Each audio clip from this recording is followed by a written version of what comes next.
Hi, Allie. Hi, is this Yeah, working? Awesome. I'm a little this is close to the working for camera. whatever you have to do. All right.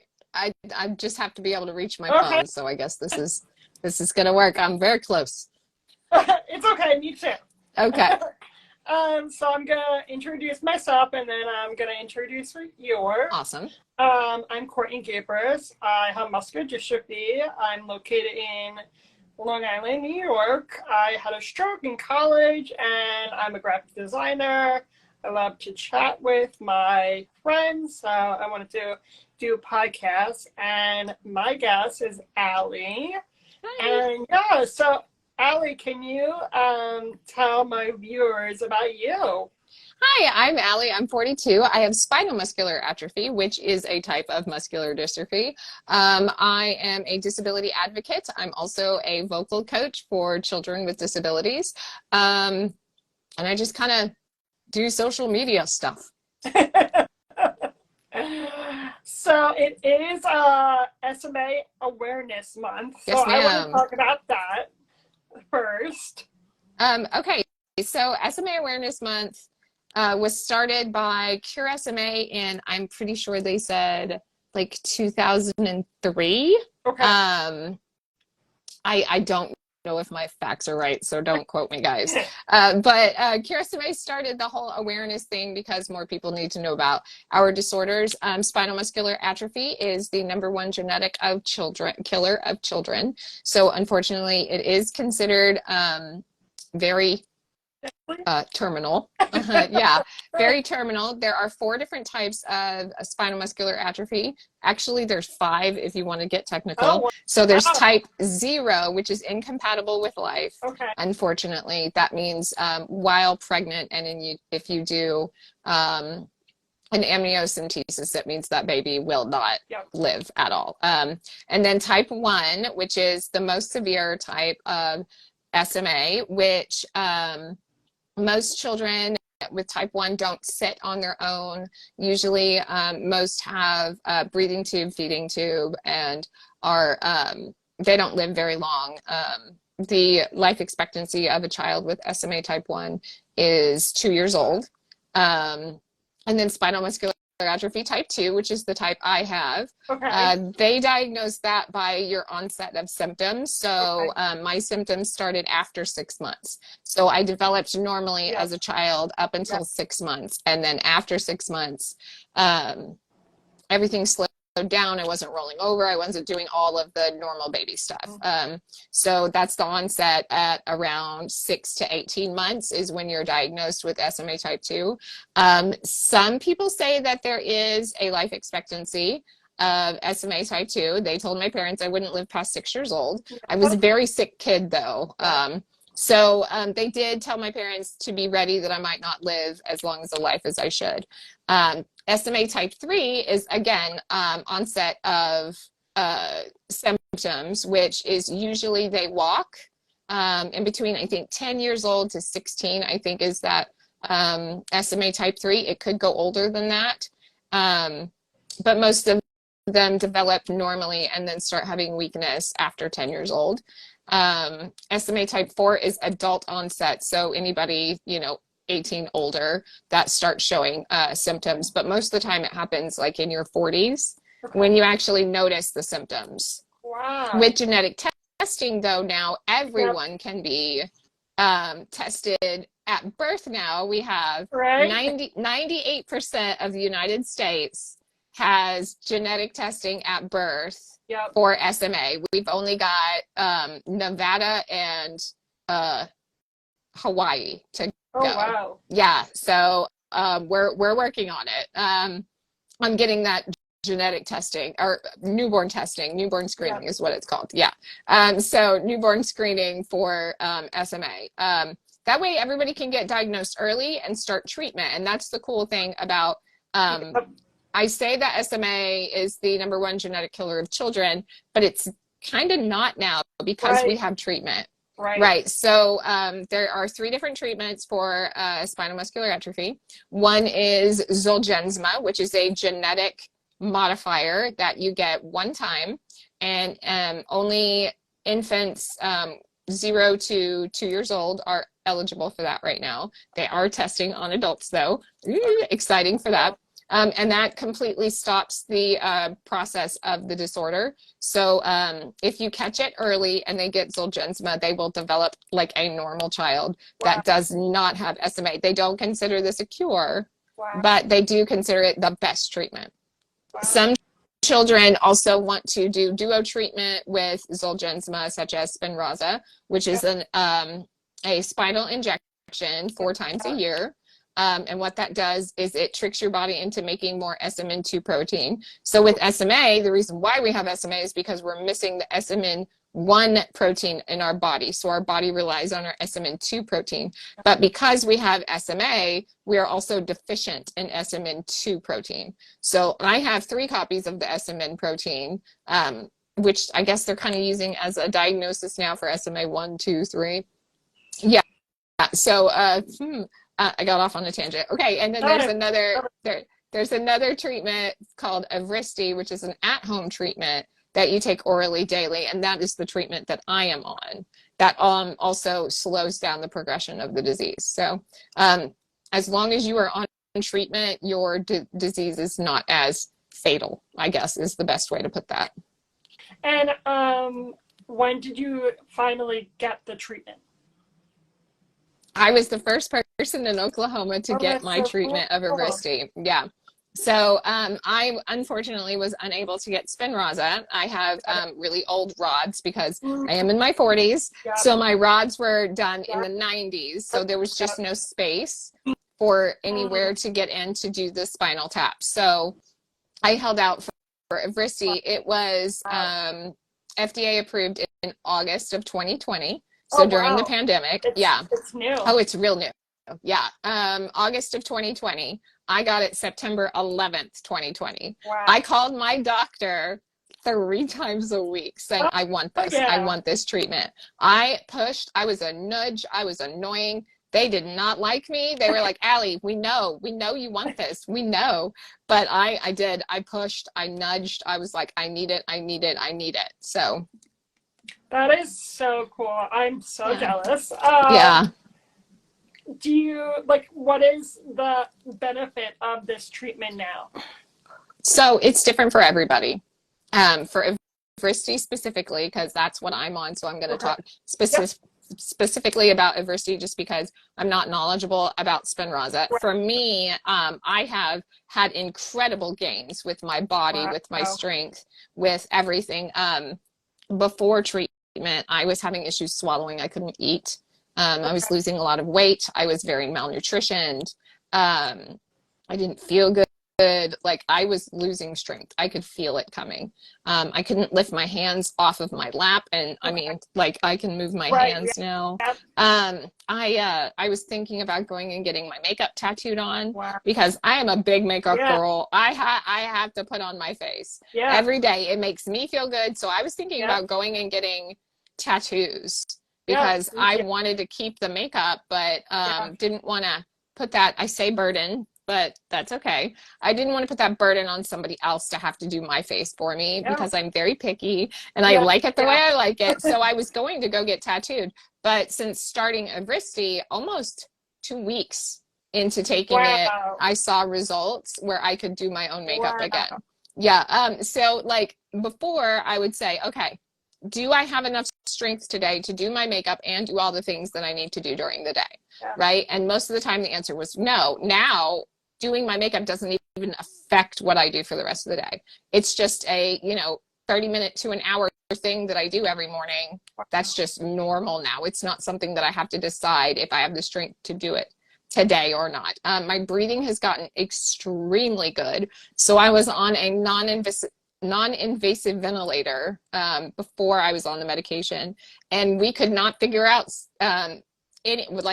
we did it for years trying to get the non-invasive ventilator to work with my breathing, but because it has improved so much, I just didn't need it anymore. So now I don't even need my ventilator anymore, so I don't have one. Wow. Yeah. I've increased, I think it was 20% of my breathing. Yeah, it's insane. A lot of It is a lot. When you're in muscular dystrophy, world. Right. Exactly. But like this is really, I'm a special case. Okay. This doesn't happen with everybody who's on this medication. This is not what is expected. It's just how my body reacted to the medication. Right. Not all medications work for everybody. So Spinraza can work really well for somebody, or EVRYSDI can work really well with somebody, or neither works. You know what I mean? So it's just kind of like one of those things where it's a medication. You got to remember that it doesn't work the same with everybody. You can't expect the same results out of everybody either. But I do the small little movements that I have, you know. Yeah, absolutely. That's you know, powerful then, you know. And do you actually like, well, you like coffee, so you're I love coffee. Yeah, me too. So like coffee is like not my treatment, but if I don't have caffeine, I mean, it's just I'm not there. You know, my battery drainage Absolutely. Agreed. low. I mean, I'm addicted to Coca-Cola, but like if I don't have my like caffeine, like I just can't do anything. Just talking, like just, you know, talking that, you know, people like you know, be grateful for. But absolutely.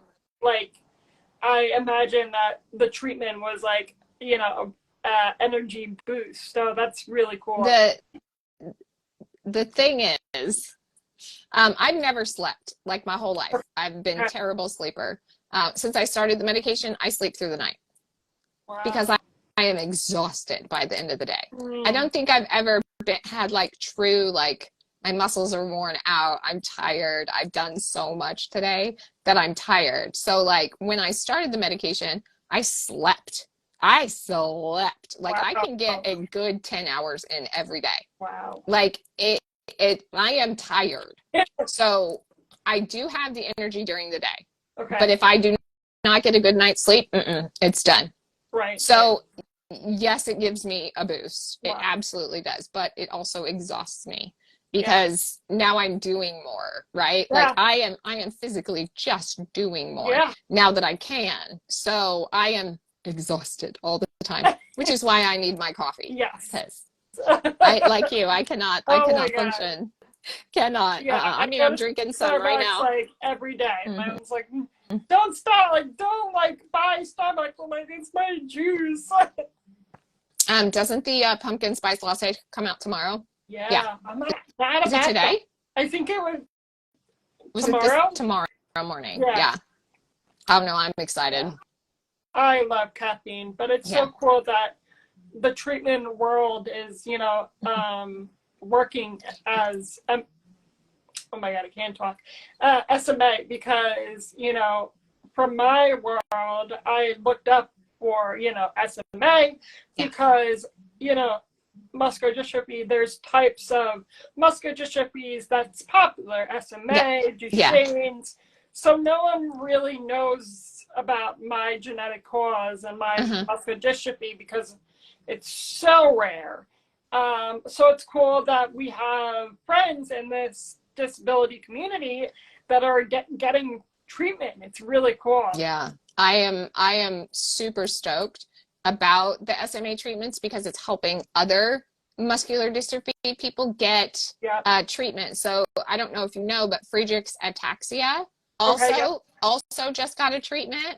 Oh, wow. And my friend Emily got her first injection yesterday. And I'm so excited to see how that like pans out for her, because I know as somebody who never thought that they would even live long enough to see a treatment, let alone be on one, you know, like I love seeing my friends with MD get their treatments as well. And I know it's because of mine got pushed so hard, because SMA is one of the most popular, you know, it is. It's not that rare.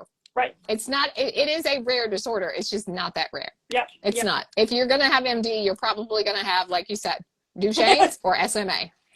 Like that's literally what, I mean, it's either that or everybody I, you know, grew up with either had Duchenne's or SMA. There was very few that had Friedreich's ataxia Okay. myotonic, and what is the other one? My friend Jen has it, and I cannot for the life of me remember. Uh, Hers is also blah, blah, blah, muscular yeah. dystrophy. So, yeah. Oh, my goodness. My dogs are going to bark. I'm sorry. It's no Yeah. problem. Okay. I do need a second. Hey, Miss Donna. Hey, Miss Donna. Can you come adjust my butt? I'm uncomfortable. Okay.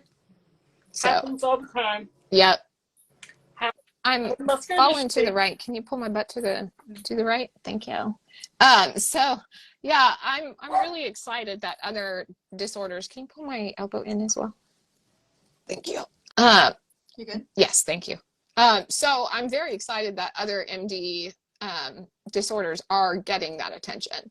So I'm hoping that, again, the more we raise awareness of these disorders, the more people will fund them to help find treatment or a cure. Right. You know what I mean? So yeah, it's exciting. It so is. Let's talk about your advocacy, because you do a lot. I mean, you're I on do. TikTok. Yeah. You're a TikTok queen.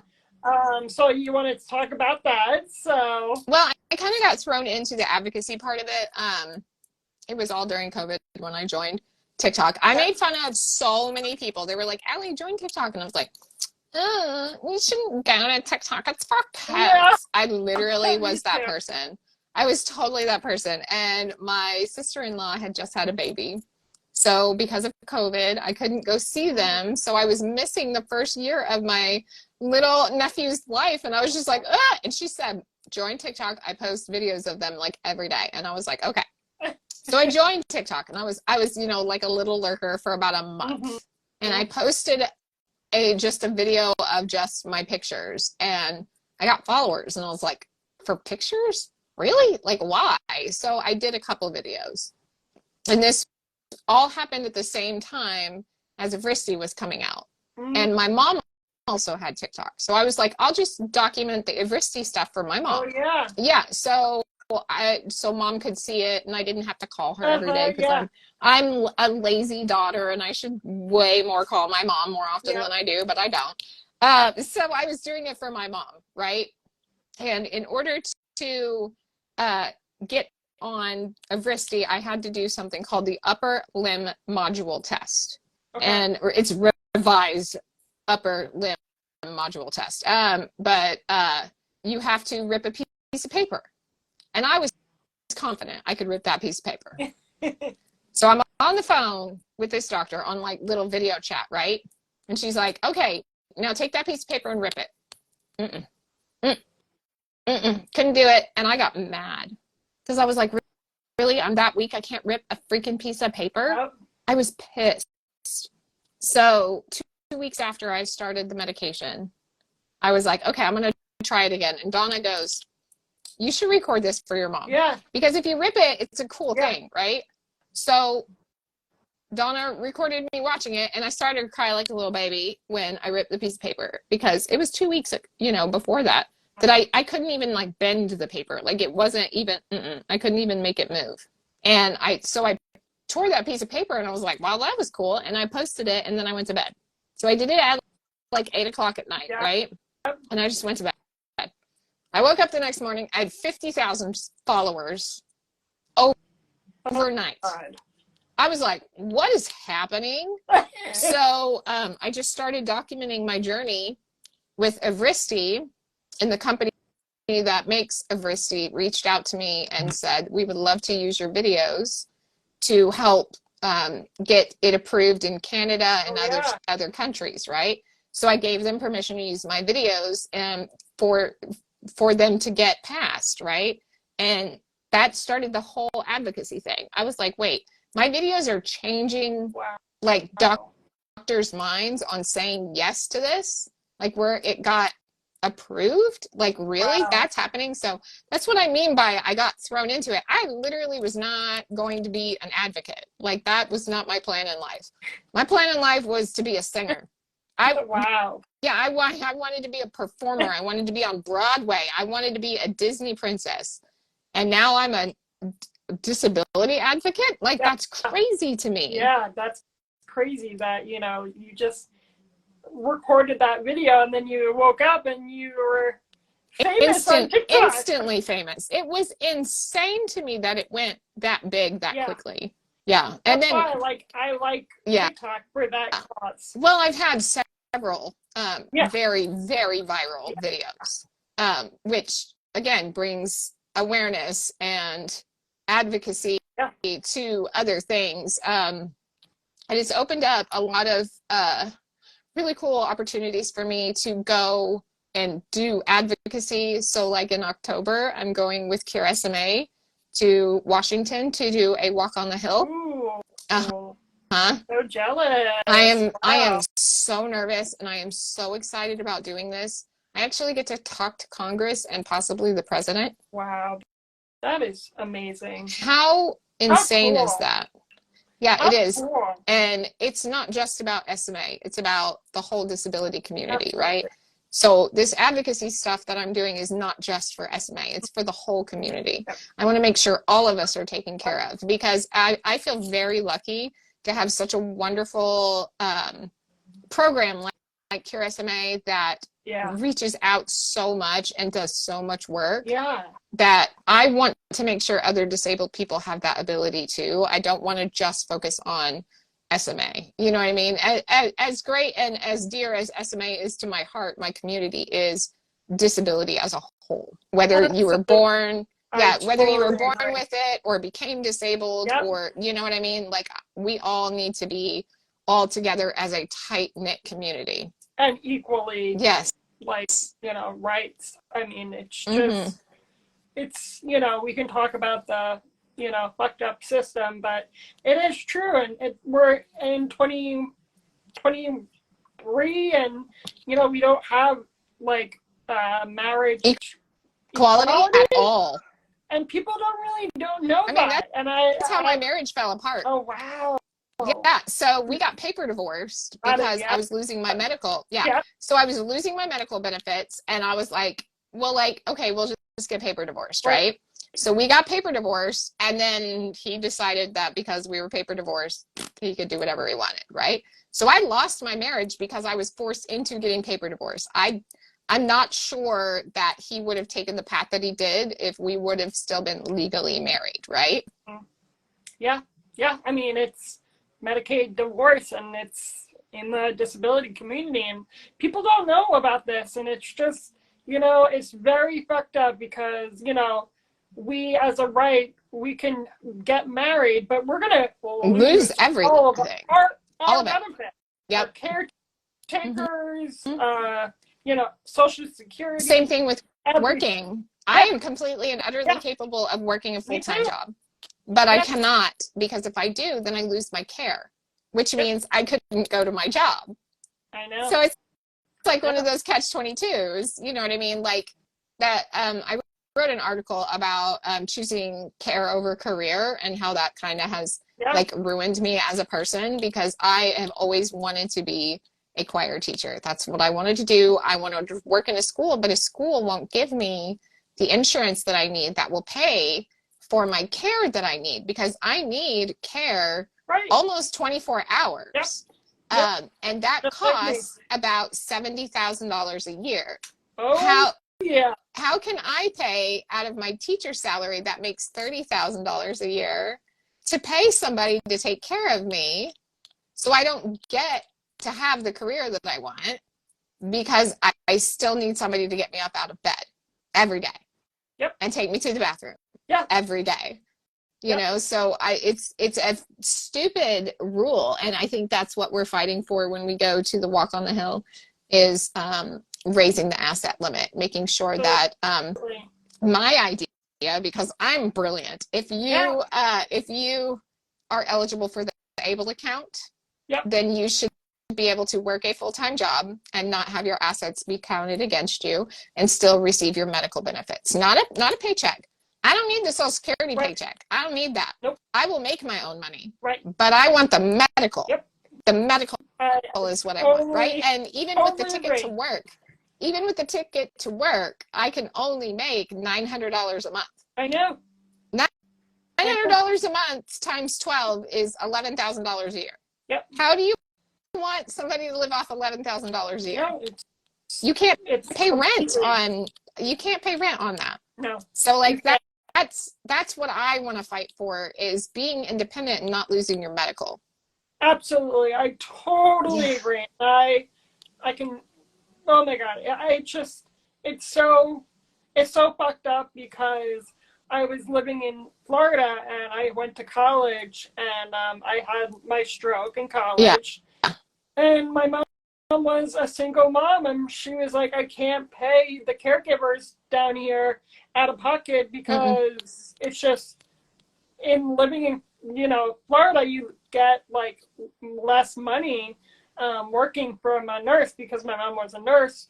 So I had to uproot my whole life that I loved to come back to New York and have, paid caregivers 24/7. I love New York, but in the winter I like Florida. And right. It's freaking cold. It sucks that Florida and other states don't respect the disability community. And that's even the thing, right? It's a state by state basis here. Yep. Right? So like a lot of people are like, yeah, move to places like Colorado. Okay. I would love to move to Colorado, but in Oklahoma, my mortgage payment is $400. Right. If I moved to Colorado, my mortgage payment would be $1,400. Yep. So yeah, like you can't just get up and move states. You have to take into consideration living costs and everything out, literally everything. Literally everything. I know, it's so frustrating. It sucks. I was talking to my therapist because my friends can just move states and they don't really care about the consequences. And I'm like, well, like in the winter, I really want to go to the south, but I have to, think about the consequences. And we have a lot of consequences. Yeah, so 60 days. Yep. 60 days when you move states, where you don't get medical, you don't get your Social Security check, you don't get anything. 60 days, because you have to be a resident of that state in order to get those things. And I don't think people realize that, right? Like, I really feel like people just think it's that easy, especially for disabled people. They think everything is handed to us. And I have to prove that I am alive every 3 months. Yeah, me too. Every 3 months, I have to prove that. Calls me and she's like, "Hey, Courtney, hey, are you alive?" And I'm like, "Yeah, I'm good." I know, and I have to talk to her on the phone. Yeah, me too. It can't be through text or anything. She has to like know that it's my voice. Yep. It is, yeah. I just did my re-up for the Advantage program here in Oklahoma. And the nurse was like, I don't understand why you need 47 hours. I was like, lady, I can't reach my own face. I know. What do you mean? 47 hours is all I get. That is right? So that's it. 47 hours. So I get 6 hours a day from my live-in caregiver. That's what she gets. And then 2 hours basically Monday through Friday with my secondary, right? That's 2 hours. 2 hours. Yeah. 2 hours. Yeah. That's insane. Yeah. It's just like, what are people doing? Like, it's just. I'm really glad that I don't need the more care than I need right now. You know what I mean? Because if I needed more care, I would have to be put on the medically fragile list to get full nursing care, but then I wouldn't be able to do self-directed care, right? So exactly, yes. Self-directed care, which means I hire and fire. I do all of the, I do everything, which I love that because it gives me independence. It makes me in charge of my life. If I was on the medically fragile part, they would send in nurses and I wouldn't get to decide who comes in and out of my house. And that I did that for a month. It was awful, disaster. Right? It was disaster. I mean, and I don't judge people, but they don't even speak English. So like, just like, and they don't really, like, people think that caretakers like do a course. I don't know, but no, they don't. They don't. No. They show that's why up I like, like that's why I like hiring my own, because I can teach them how to do stuff. Yep. If these people come in and they're like, I like to do it this way, and I'm like, well, that hurts my body. Yeah. I need to do it a different way. They don't listen. No. And then They don't start listen. a fight with Yep. you, and you. I know. I know. Yeah. I really think that people just don't know this about living with a disability, how difficult and how much work it takes every single And day. money. And And money. money. Yeah. People The think, disability tax is the what I call it. government, pays for our vehicle and our wheelchair, and They only do that if you have a mental uh, incapacitation. So if you have the DDS program, which is for developmental issues, they do pay for that. But if you are cognitive, like we are, where we can run our own care, we do not get any of that. None of it. None. So the people who fought for all these disability rights only did it for people with cognitive disorders, right? Yeah, like it is. So if you are on the DDS program, they will pay for vehicle modifications, they will pay for house modifications, they will pay for shower chairs and lifts and all these things. If you are not DDS, though, screw you. You get nothing. You get nothing, which is what we are on. We are on the elderly program, is because they don't have anything for people from 18 to 55. We are on the same program as people who are in their 90s. I have to do a memory test every 6 months. I'm like, y'all, you know that I am cognitive, but because I'm on the self-directed care, they making me do a memory test. I'm like, guys, you haven't changed it in 3 years. And muscular dystrophy is a lifelong disability. Right? Like advocating for the care. That's what I'm saying. That's why I think if you qualify for the ABLE account, you should be able to get medical no matter what. No matter how much your family makes, no matter how much you make, no matter if you're married, no matter if what. That would change everything. And it wouldn't even be that hard to change at all. Like the ABLE account, I think you have to be disabled before you're 26, right? Yes. So what that means is basically you didn't work long enough to put money into Social Security disability, so you can't get on Medicare, which is why if you qualify for the ABLE account, you should be able to keep your medical and everything.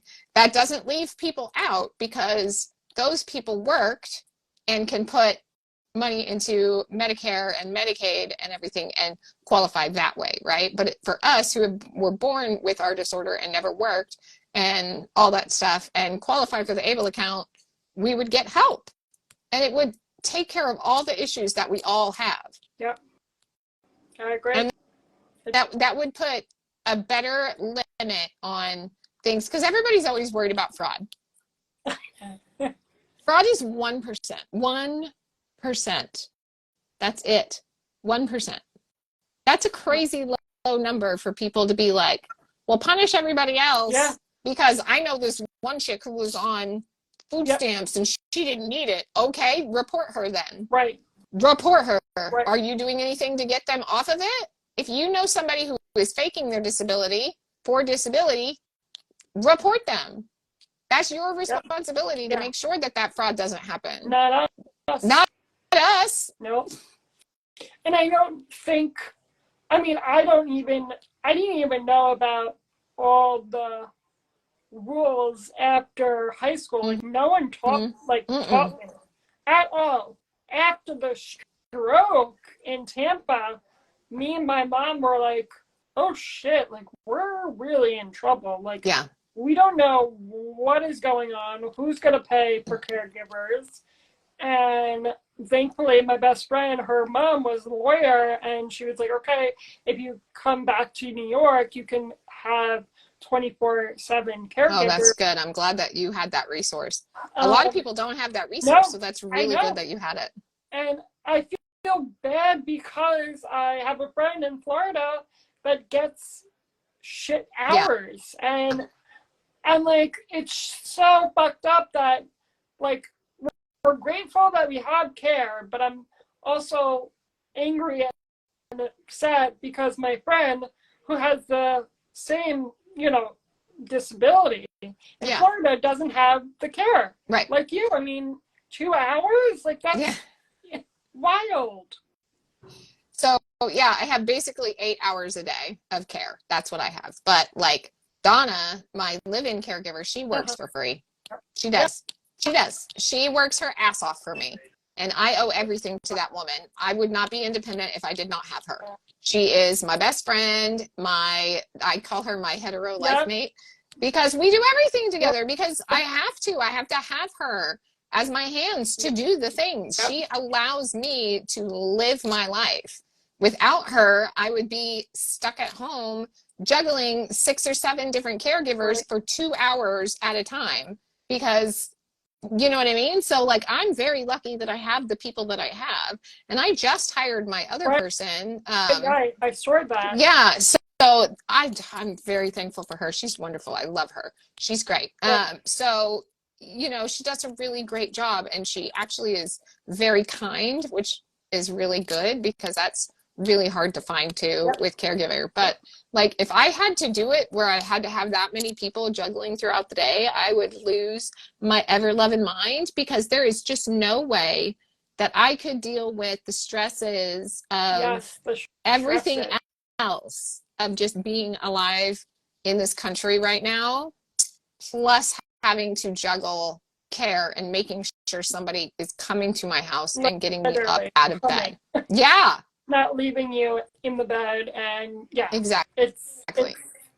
It's brutal here. It is. It's brutal for everybody, and I hate it. And a lot of the issue is they also don't pay their caregivers what they're worth. I was going to say that. Yeah.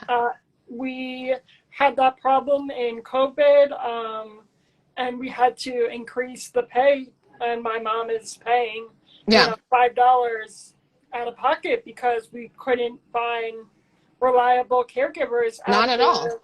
State pays. So yeah, that was very tough. Nobody in this country is getting paid what they're worth. Nobody. Literally nobody. But you add on medical workers, it's absolute bullshit how they just don't get paid what they're worth. I don't know about you, but if I was able-bodied, I wouldn't wipe somebody's ass for $11 an hour. Would you? I wouldn't. No. Absolutely not. That doesn't, $11, I'll go flip a burger.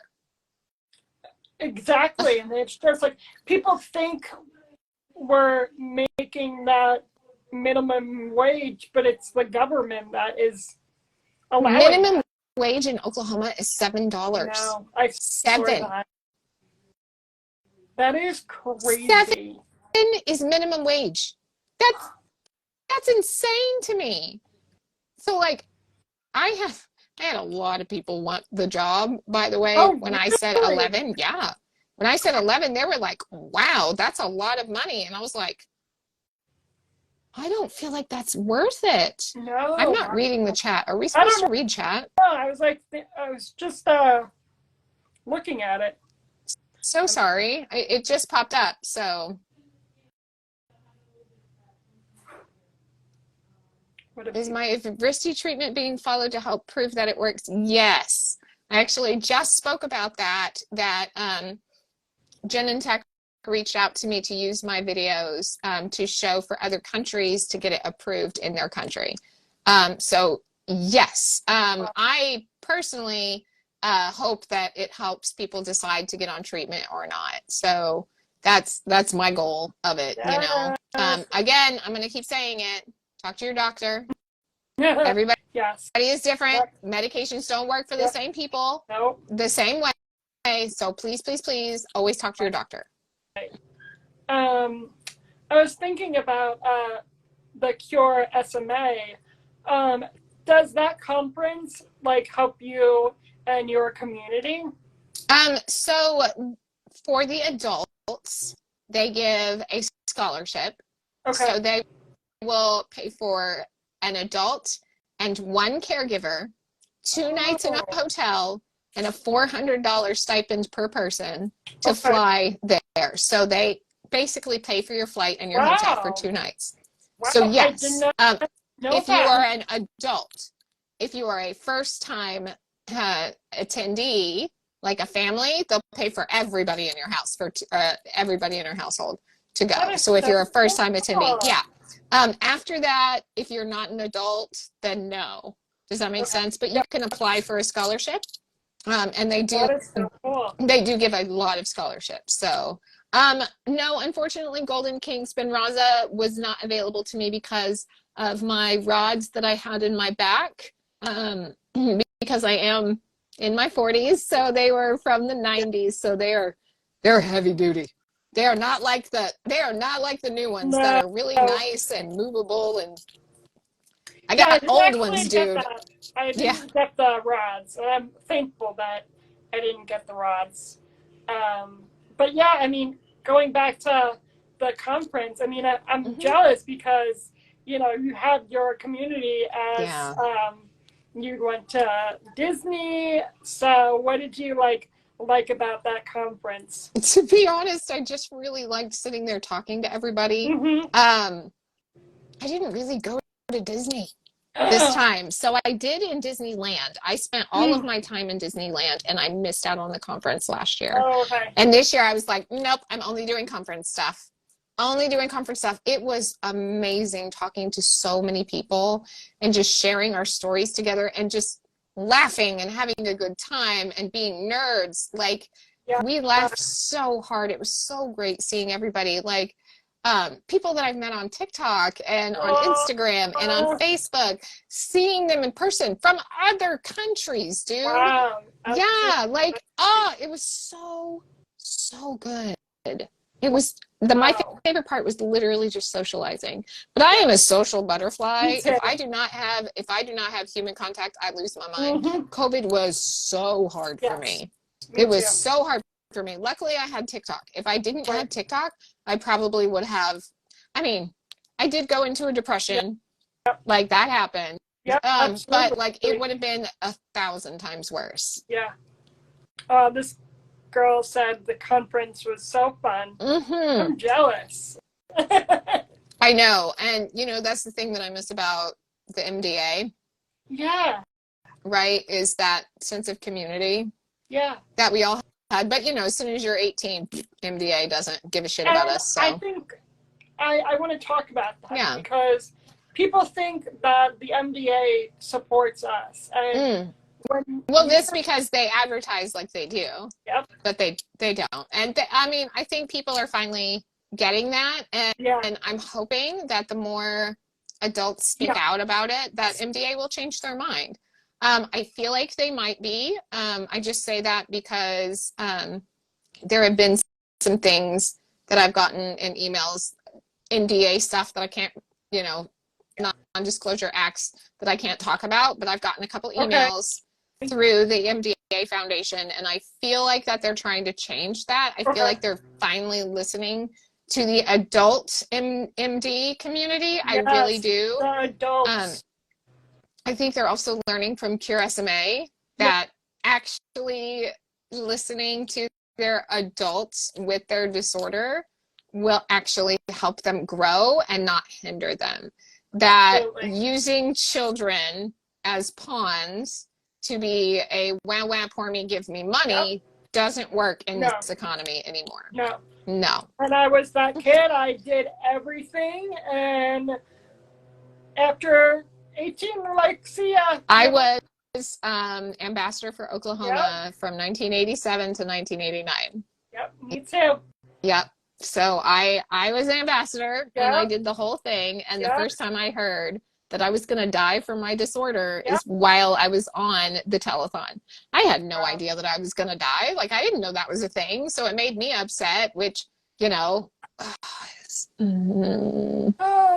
a whole thing. That's a whole thing that I know for a fact that a lot of older adults with MD also got that same experience with the MDA Foundation. Like, I hope they listen to us. I really feel like that they could do a lot of good if they actually listened. Because Jerry would have been pissed. Yeah. I met him. Yeah. Wow. I got to meet him. Yeah. Awesome. I was a brat. I was a brat. I screamed the whole time. That's awesome. And I'm glad we're speaking about this because, again, it's a conversation that people don't realize that the MDA is not giving us our wheelchair vans. They're like, oh, yeah, call MDA. I'm like, For what? Now, so I will tell you that I love my MDA doctor. I See, I don't. still go to my Wow. MDA clinic. Wow. Yeah, but Wow. I am very lucky. The person who runs the MDA clinic here in Oklahoma, I've known since I was 13 years old. Wow. So he was a counselor at the MDA camp that I went to. And he went on to college and became a doctor, and he's a neurologist. Oh, wow. So That's so cool. Okay. so he opened up or not opened up, he took over Yep. the MDA office in Oklahoma City. I love Dr. Brent. Yeah, or Dr. Beeson. Sorry, I call him Brent because I've known him since I was a kid. But I'm very lucky that my MDA clinic here they're amazing, and they listen to us. Wow. And yeah, so I'm a very lucky individual, but that's the only clinic that's in this vicinity. Right. Because I live in rural Oklahoma where there is nothing anywhere, So Cure SMA has treatment centers. Okay. And the nearest adult treatment center is 14 hours away. Yeah. So I can't do specific SMA treatment stuff, so like I can't get on any of the trials or anything because I live so far away. That's the shitty thing about living in the middle of the United States. There's literally nothing anywhere near us. Yeah. So yeah. Did you grow up in Oklahoma? I did. So when I was diagnosed, I was living in Arizona. My dad was a traveling construction worker and was making buku bucks doing that. And since birth, my mother has been telling everybody, there's something wrong with my kid. There's something wrong. I don't know what it is, but something's wrong. She's not the same. Because I have an older sister who is able-bodied, right? So my mom was like, there's something wrong with the kid. Well, I got my Tdap booster, and I got really sick. I'm talking, I almost died. I was in the hospital for like a month, and they were trying to figure out what was wrong with me. And this one guy had just gotten off a rotation with SMA. And he said, I think I know what she has. So they did all the testing and everything. And I was diagnosed at 18 months old. So, yeah. So young. Yeah. Yeah, especially, well, back in the day, I was diagnosed with Wernig-Hoffman disease, which is SMA Type 1. Right? So now where the heck is it? It's another German name, and I cannot for the life of me remember it. But my diagnosis changed to SMA Type 2 as I got older. But I got my real diagnosis, like yes, you do have SMA, in 2020. Wow. Yeah. So I have thought that I had SMA my whole life, but like the genetic testing I got in 2020. Wow. No, wait, it may have been 2018 because I was trying to get on Spinraza. Yeah, it was 2018. Trying to get on Spinraza, you have to have the genetic testing to prove that you have SMA before you get treatment. So I got it done in 2018. Wow. So I didn't know. My mom was a nurse. Had cousins like you, your sister. My mom was like, yeah, something's going on. Right. So she brought me to the neurologist. They're like, yeah, I think she has muscular dystrophy, but we don't know what type. So until I was 16. Wow. I got that blood test, and they were like, oh yeah, we have a blood test. I'm like, okay, woo. So I get that blood test, and they're like, okay, you have LMA gene defect muscular dystrophy. I'm like, what's that? They're like looking at me in the clinic. It was an MDA clinic, and they're like looking at me with all the like residents, and they're like, we don't really know because there's only like 85 people in the books. Yeah. Wow. That is rare as shit. It is so rare. Wow. So we have a MDA, a Facebook group that I think it's 100 because families can go in, but I think I'm like the oldest in the group. So you literally have no idea even what to expect. So like Exactly. for me with SMA, there are people who, you know, live into their 70s with SMA. So there are stories. So I can at least be like, oh, okay, yeah, well, this is probably what's going to happen. Holy shit, that's crazy. Mhm. Wow. And Well, in Long Island, like there was not like muscular dystrophy, like right. it's My mom grew up in Long oh Island. So really, it's so yeah. cool. Yeah. So I actually had Shane with Hannah. That Oh, was my Burkhaw. Yeah. only like source. So he has SMA, right? Hmm. So I mean, he wrote a book in college. So I was like, okay, if he has the expectancy to 30, I hope I'm gonna live Yeah. to 30. Yeah, it's insane because what you said. Like I don't know what is in store. Right. That's why I had the stroke Right. in it was only 22, but now I'm seeing a cardiologist Good. in Connecticut that specializes in like this type of muscular dystrophy, and she was like, Courtney, I put pacemakers like with the kids. They're only 12 and they have to like get pacemakers Yeah. because your heart is so Yeah. weak. Yeah. So I'm just lucky that I survived my stroke and No got a kidding. pacemaker. But I was actually like very old to get a pacemaker. Yeah. So it's Wow, that's crazy. So how old are you now? I'm 28. 28. Yeah. Amazing. Amazing. Keep it up and get to my age Right? because my 40s have been the best. Right? I'm not even going to lie. Like, I loved my Yep. 20s. I loved my 30s. My 30s were so much better than my 20s. My 40s have been flippin' amazing. That's awesome. I'm telling you right now. So you're going to get to my age. Yeah. At least. I'm excited. Yeah. And keep documenting that shit for people like you because I'm telling you right now that I know that my documentation of what I'm going through has been helping parents that me are too. worried about their babies know that Yep. their child is going to be okay. Yep. So document your stuff, Oh, write yeah. a damn book, you know, I keep doing your know. I podcast, all know. that stuff.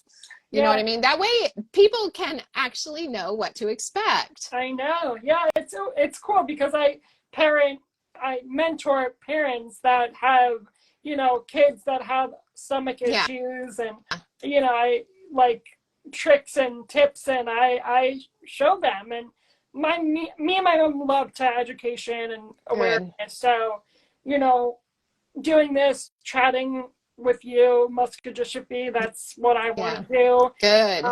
Social media is the absolute most best tool in the world for you agree. and I, because we have so many friends in the planet.